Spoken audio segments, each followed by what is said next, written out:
O dia em que a minha escola mudou para sempre. E eu vi tudo. Eu nunca vou esquecer aquela manhã, não porque aconteceu algo grandioso logo de cara, mas justamente porque tudo parecia normal demais. A escola estava com aquele cheiro típico de corredor encerado, o som metálico dos armários batendo ao fundo, e os professores pareciam mais cansados que o habitual. Era uma quarta-feira qualquer, e ninguém imaginava que, em poucas horas, aquele lugar que parecia tão familiar, se transformaria no cenário mais assustador da minha vida. Talvez seja exatamente isso que torna a memória tão nítida, a sensação de que o perigo chegou devagar, sem aviso, como se já estivesse ali antes que a gente percebesse. Eu estava no terceiro período, sentado na última fileira da sala, quase dormindo enquanto o professor explicava um exercício de revisão. A aula era monótona, mas havia algo estranho no ar que naquele momento eu não conseguia explicar. Alguns colegas estavam inquietos, olhando para as janelas como se esperassem ver alguma coisa lá fora. O barulho do ar-condicionado parecia mais alto que o normal, e cada pequeno ruído do corredor fazia a turma virar a cabeça. Parecia paranoia coletiva, até que o alto-falante tocou. Foi um bip curto, seco, que sempre acontecia antes de algum aviso da direção.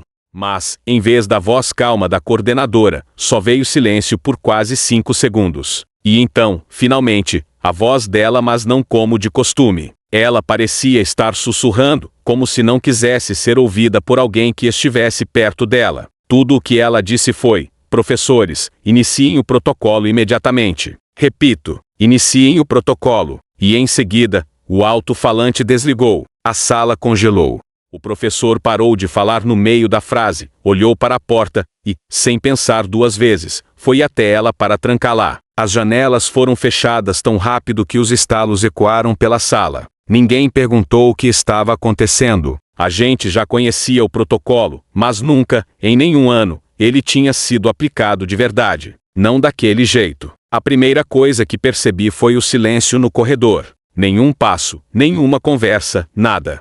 A escola inteira parecia ter desaparecido, como se todos tivessem evaporado. E então veio o segundo detalhe, o som de algo arrastando no andar de baixo. Não era alto, mas era constante, como se alguém estivesse arrastando um objeto pesado, lentamente. O professor fez sinal para que todos se abaixassem atrás das mesas. O coração batia tão rápido que eu sentia o sangue pulsando nos ouvidos. Os minutos seguintes pareciam horas. Às vezes, a gente ouvia portas batendo em outros corredores. Outras vezes, passos rápidos que paravam de repente, como se alguém estivesse ouvindo. O pior era o que vinha depois, aquela sensação de que havia mais de uma pessoa andando pela escola. Não dava para ter certeza, mas os sons vinham de direções diferentes. Alguns colegas começaram a tremer, outros choravam baixinho. E por mais que o professor tentasse manter a calma, dava para ver nos olhos dele que nem ele sabia o que fazer se alguém chegasse até ali.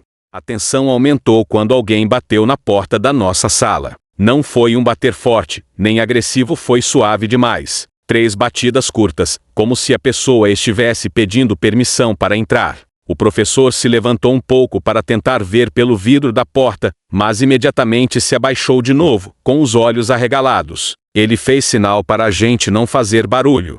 Eu tentei enxergar algo, mas a janela da porta estava coberta por papel azul escuro, então só dava para ver sombras distorcidas. A pessoa do lado de fora bateu mais uma vez. Depois, tentou girar a maçaneta. Ela balançou devagar, como se estivessem testando se estava destrancada. Quando perceberam que não estava, tudo ficou em silêncio. Silêncio absoluto. E, por um momento, eu pensei que já tinha acabado. Até que ouvimos passos lentos indo embora. Mas havia algo estranho na maneira como a pessoa caminhava. Era como se arrastasse um dos pés. Passos pesados de um lado, arrastados do outro. O professor parecia estar contando os segundos no relógio, esperando por algum sinal de que o perigo tinha passado. Mas, no fundo, ninguém acreditava que fosse tão simples. A cada minuto que passava, o ar parecia ficar mais pesado. A gente não sabia se deveria esperar, fugir, ou simplesmente se preparar para o pior.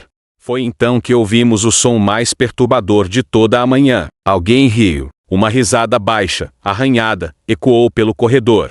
Não parecia a risada de alguém se divertindo, Era a risada de alguém que sabia exatamente onde a gente estava e que estava gostando do que estava fazendo. Era tão inesperada que vários alunos engasgaram com o próprio choro. A risada durou alguns segundos e depois parou bruscamente, como se tivesse sido cortada do nada. Depois disso, não ouvimos mais nada.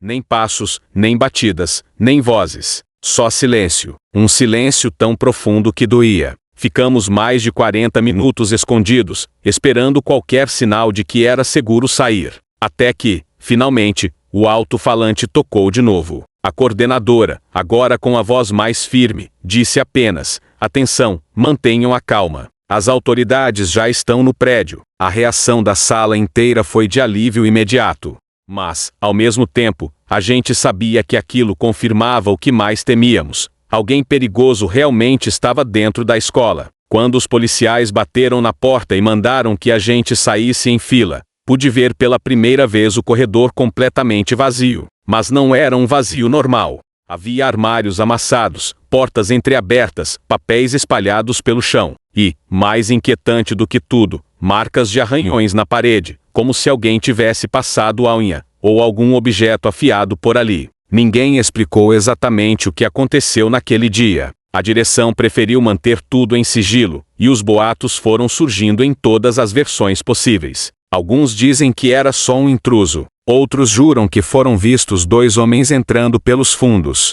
Há quem diga que a câmera da entrada gravou alguém parado ali por quase meia hora antes do alerta ser acionado. Eu não sei qual versão é verdade. A única coisa que sei porque eu vi é que alguém passou pela porta da minha sala, tentando entrar. E esse alguém não estava perdido, não estava confuso, estava procurando por alguém. Se você já viveu algo parecido, comenta aqui. Quero saber suas histórias e como você lidou com isso. Não esquece de deixar o like para apoiar o canal e se inscrever, porque ainda tenho outras histórias tão perturbadoras quanto essa para compartilhar.